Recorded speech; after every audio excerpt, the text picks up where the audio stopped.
Well, guys, you shot all of that footage for us, but we didn't actually show you the films, did we, until you just saw yourselves 30 foot high on the screen just there. How was that for you? I thought we all did quite well.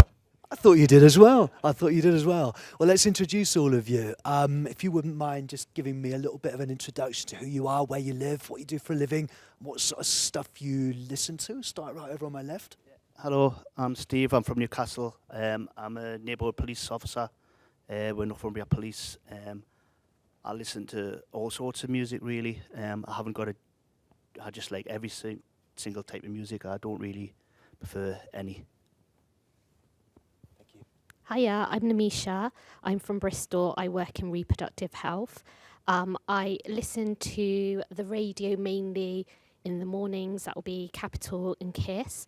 I listen to podcasts when I want to chill out, and Spotify if I'm doing a workout. Thank you. Hi, I'm Daniel. I work as a scaffolder. I live in Morden, first stop on the Northern Line.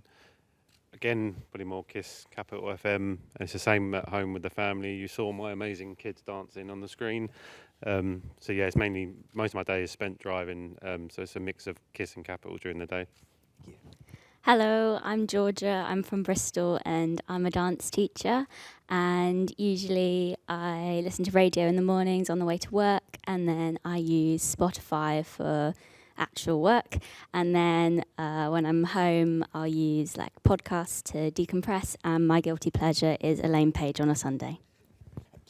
Hello, I'm Alexandria. I'm from Manchester. I'm a writer and I listen to a mixture of podcasts for my specific interests, and then radio to sort of keep informed, and I listen to that on Spotify. Hi there, my name's Daniel. I live in North London. I work for an import-export textile company. Audio plays a big part of my life, from ranging from in the mornings to listening to news radio stations just to keep up to date and informed, all the way up to midday, maybe listen to some podcasts during my lunch break.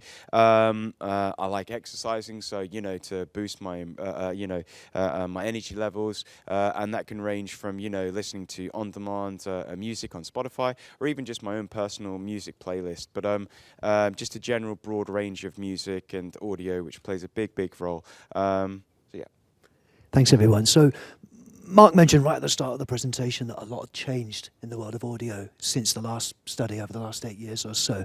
What have been some of the biggest changes for you in the way that you listen? I would say it's probably the amount in which I listen to audio has probably increased dramatically.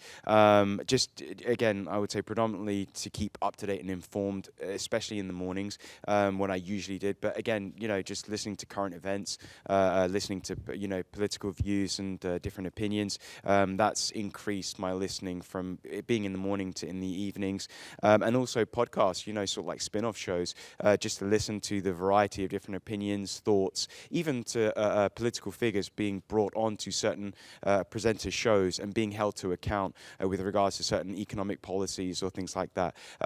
So yeah, that's me personally. So I listened to a lot more radio after the pandemic. During the pandemic, I mainly listened to podcasts a lot because we obviously had a lot more time. But then back to work, I listened to the radio more to keep me informed. Whereas throughout the pandemic, I wanted to sort of shut that out and sort of escape a bit. But now it would be silly not to stay up to date. So radio sort of I've increased my radio consumption in that regard. Thank you, Steve. Yeah, obviously the way I listen to radio has changed a lot. Used to be just on the old radio and in the car. Now I listen to it on my phone and a smart speaker as well. Any other, Alexandria mentioned the pandemic. Have any of you noticed any changes in the way that you're living since the pandemic that have affected the way that you listen to the radio? Yeah, so during the pandemic, I was at university and I would use the radio or Spotify to decompress. But now, because I use music so much within my job, sometimes I need to not listen to music, but I still need to listen to something. So my consumption of podcasts has increased quite drastically because it can, suit any mood I'm in. It can keep me informed. It can be comedic. It can be something to wind down. But I think podcasts also make me feel a bit more mature. So one of the things that's very apparent about the world of audio now is there's so much to listen to. You could listen to practically anything you want at any time you want, and yet, as you've seen in the data, people are still listening to radio large amounts. Why? Why do you still listen to the radio given how much other stuff you've got to listen to?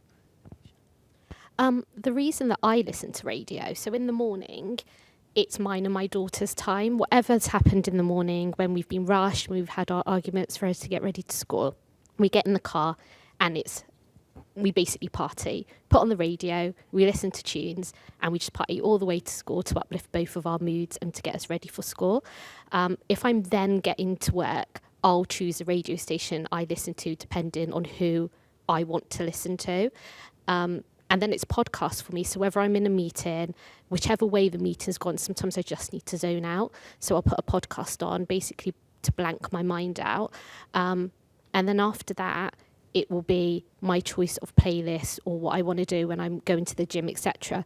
But it really is just dependent on my state of mind. And I almost feel, I know they're not my friends, but some of the presenters you almost connect to, where you then want to consistently listen to them as if they are your friend, especially during COVID. I worked through the whole first COVID. So going to work, I built a relationship with these presenters in my head where I wanted to listen to them every day and have a giggle, almost as if it was like a personal relationship, though I knew it wasn't. Thank you, Daniel. For me, most of my day, at least 4 hours of it, is spent driving. So I use the radio as companionship. First thing in the morning, I'm normally out the house by 5 a.m. So it is that mood lifter to try and help wake me up. Something like Kiss 100, we've got Jordan and Perry. I think the relationship and the bond they have, they just bounce off of each other, and it does do a lot for me of a morning. And especially through COVID, like I said, we worked all the way through, but we turned more into a delivery service. Instead of erecting scaffold, we were more selling materials due to customers not wanting it being erected, and that could be an 8 to 12 hour day driving. So without music, I don't know how I would have got through the day. And like I said, the presenter's relationship does really, it grows on me and it keeps me going through the day. You've got all of this choice today. Why still listen to the radio? In terms of the for me, it's keeping up to date and informed predominantly. But again, even just the drive home, after a really long, tiresome day, just to lift the mood and to listen to something which can wind me down. But I, as I said in the video, first thing in the morning, I'll always listen to the radio. In addition to other media, sort of like outlets, newspapers and headlines and stuff. But just listening to the latest news, hearing certain individuals being brought on, listening to different callers, giving their different opinions. Try to think how people around you think, different perspectives, and also, certain presenters have a certain rapport with certain prominent figures, which they can call onto the show and they can hold to account, and you can get certain viewpoints from their perspective, and it just broadens your sort of like, your own personal viewpoint, and just gives you, it's a great platform for debate and dialogue. So for me, that's the overriding point. Thanks, Daniel. Georgia? So there is so much choice nowadays, and sometimes I don't want to choose. So the radio is always there. It's got a bit of everything. It will, for example, if I'm listening to Radio 2, there's chat, there's games, there's new music. It's just got that bit of everything, because sometimes I just can't be bothered to scroll through Spotify or pick a podcast. It's just easy, it's there, and yeah. Thank you. We talked about this whole concept of need states in the presentation, right? And one of the things that you saw in that presentation was this idea of audio lifting your mood, giving you a bit of a pick-up and getting you through something. Can any of you talk about any particular ways in which it does that for you? Yeah, if you've had a really crappy day at work, which 99% of people do, on the way back, you know which radio station to put on, because you know it's going to be certain presenters on that are having a bit of fun, good music, you know what you want to listen to, and you want something to upbeat you, something you can sing to, and something to make you feel better on your way home. Thank you. Any others? Daniel? I sympathise and resonate with my colleague Steve. For me, after a long, tough day, it's a grind, but I love to exercise in the evening. So to lift my mood and to really get me, give me that motivation and that even provide that energy, just listening to some audio, whether it's my own personal collection, a playlist on Spotify, or even just generally the radio, it really spurs me on to, get those goals done, reach those milestones, and just really sort of like, push me on forward to, even though it's really grueling, but get through the day and just achieve my objectives and my goals. Thank you. Tell me a little bit more about this companionship thing, because we saw one of the big new need states that had emerged since last time was just the sheer importance of audio keeping us company, giving us someone to almost feel like they're in the room with us. Tell us a little bit about that.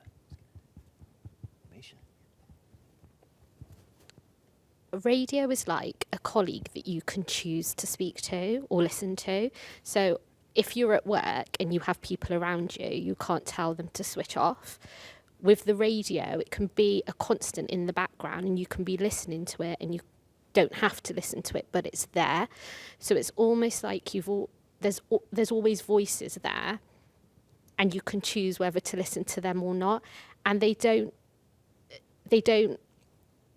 make a difference as such to what you're doing. So it's such nice company to have without you being completely alone and voiceless almost. And that's what I found the biggest difference. Thank you. And while you're holding the mic, Namisha, we were talking about this morning this idea of amplifying the moment as well. Sometimes we're doing something like car journeys or getting the family round where otherwise it might feel a little bit flat, it might feel a little bit dull.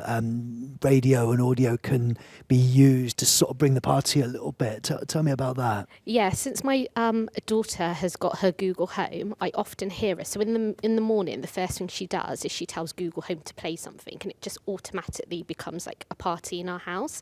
And she'll often say, "Can we have a disco in my room?"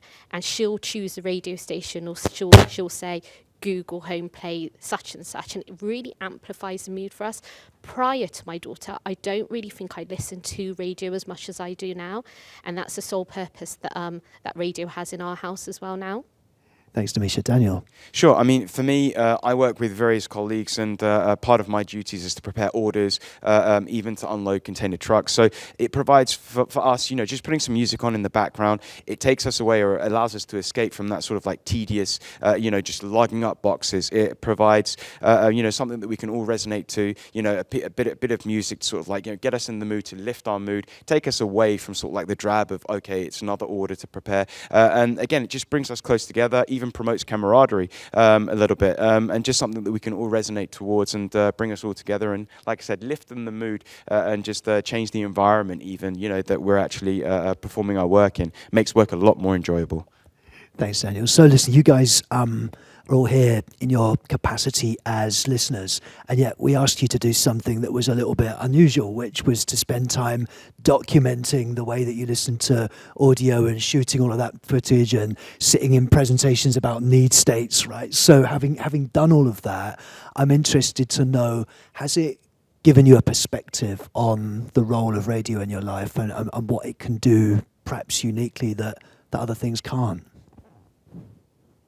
Steve? Yeah, definitely. I've definitely looked at it completely differently than I had when I started this. Before, I would just put the radio on, I wouldn't even think anything about it. Now I do. I listen more to the presenters than I did before. And if you listen to some good presenters, you have, like some of my colleagues have said before there, you have a bit of banter with them. You honestly think that you know them and that you're friends. Obviously, you don't know them, but they just feel like they're having a bit of banter with themselves, and it's just like what you and your mates would do, really. And that's good presenters. And I look at radio completely different now. I listen to it a lot more than I did before. Thanks, Steve. Alexandria?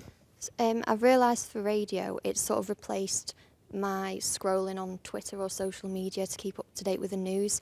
Because I realised when I'm doing that, you can sort of go down this rabbit hole and get a bit depressed, and then you're not really getting the right sort of sources. But with radio, I listen to short news briefings throughout the day, just because of credibility, and it keeps me informed rather than the echo chamber that would be on social media. I'm getting different perspectives, and it's just a lot easier than to say sort of read long form articles or yeah, like I said, having to try and work out fake news or misinformation online.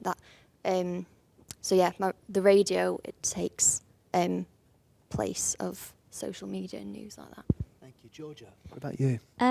So I think, after doing this kind of research, you don't realise how much audio plays a part of your everyday life, because it's always there and it's so accessible. You can take it with you on your phone, it will be at your workplace, it's, in your kitchen in Google Home, and how much I personally depend on it. It really does help to lift your mood when maybe no one else or yourself can do that. Listening to my favourite podcast or to Elaine Page on Sunday can just make me feel so happy, and also it's infectious. It will affect the other people around you as well, and it's a talking point. And yeah, it's just put a bit more of a spotlight onto how grateful I was for kind of every type of audio, especially during the pandemic. Thank you. So I'm going to say something a little bit heretical and controversial in this company, which is that we don't all love all radio advertising all of the time, right? And yet, some of the time, it really does a job for us. It really grabs us. It really cuts through. It really stands out. Can you think of any examples of when it does that and why it does that? McDonald's. So the only advert I consistently remember, like, it doesn't even feel like it's an advert, is every time a McDonald's advert comes on the radio, it's the same voice, it's consistency for me. It's the same voice, it's the same music, it's the same delivery. It's just there, it just feels like it's part of radio. You just don't think about it, and it doesn't annoy you. It's almost like a subliminal message. But yeah, that's one that always stands out for me. Yeah, that's the only one that I could remember as well when we were talking this morning. And it's always mainly because you remember the McDonald's noise. I'm not going to do it. The da-da-da-da. And they always seem to advertise the worst part of the McDonald's breakfast, which is the bacon roll. It's like the driest, worst concept of the breakfast they do. But sitting there thinking, like, especially through pandemic, I spent most of my life with the radio, and you don't appreciate what it gives you. But thinking about the adverts was so hard. But like you said, the McDonald's just sticks in your mind. And there are big ones, big brands like that do stick in your mind. And that's the first one we both came up with. For me, it was kind of like the NHS sort of like updates during the pandemic, just being informative and saying, listen, have you got your booster jab? Or, we're rolling out, like third or fourth, of this sort of like booster jab. And it was just, exponentially, it was great to sort of like understand, okay, now this is the next stage and everybody can keep safe. Everybody's being informed. Those were really, really great sort of like ad updates for me personally.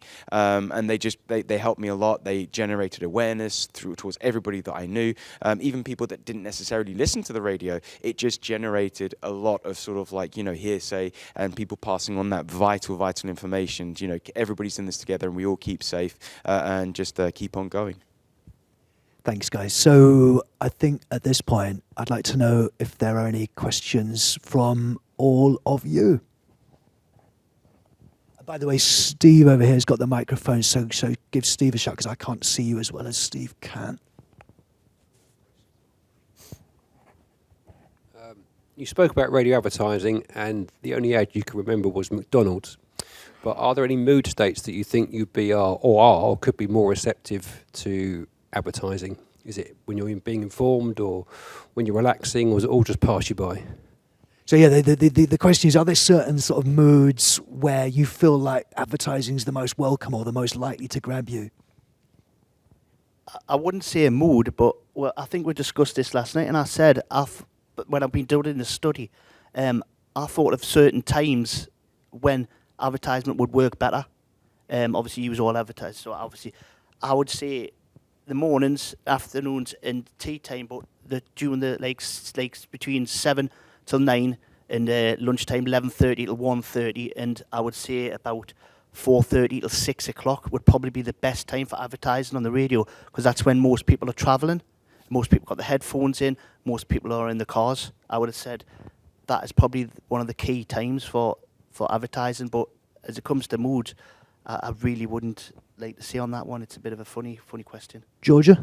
Yeah, so I think adverts are best when they can maybe create a talking point, so amplify a social moment or lift your mood. I don't really want to hear about, getting a new smart meter because, I'd rather, hear about like McDonald's, like food, something that's going to be like, oh, I just really want that right now. Or something fun like entertainment wise. I think because radio is already can be a bit overpowering with the news and current affairs. I think adverts are best place when it's just keeping it light and fresh. Thank you. Any other questions? Hi there. So as technology changes in, I guess, both car and the home, do you think it will lead to changes in the way that you listen to radio, be it more or less?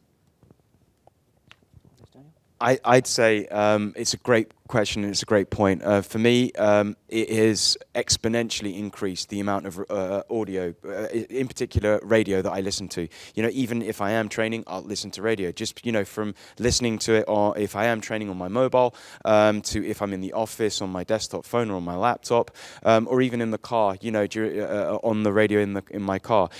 Even to, my smart speaker at home if I'm just sort of like doing some household chores, and even on my smart TV as well. So the amount of devices that are available to me, and it just provides that platform on every single one of them to listen to audio, whether it's, like I said, radio, a Spotify playlist, or my own music. You have that audio available on such a variety of devices that I can. I even thought to myself the other day, I was listening to this podcast at work. Now I'm at the gym. Okay, maybe you listen to energizing music, but I can literally be on the go anywhere, and I can listen to this audio, and I just think it's fantastic. So I do think that it's with such a variety, it's just going to increase so much more. I think it will increase because the only time I used to listen to radio when I was a bit younger, it was quite a while ago, would be on my way to school with my mum because it was in the car, and that's the only time I'd listen to it. But now it literally can be on the way to work or just nip into the shop because it's on your phone and then you Google Home. So I think but then at the same time that can increase podcast consumption. So I feel like it's a balance, but it definitely does increase my listening. Yeah. I think we're out of time for this conversation. So thanks to all of you, not just for this chat, but for taking part in the research overall as well. So we're done, guys. Thank you.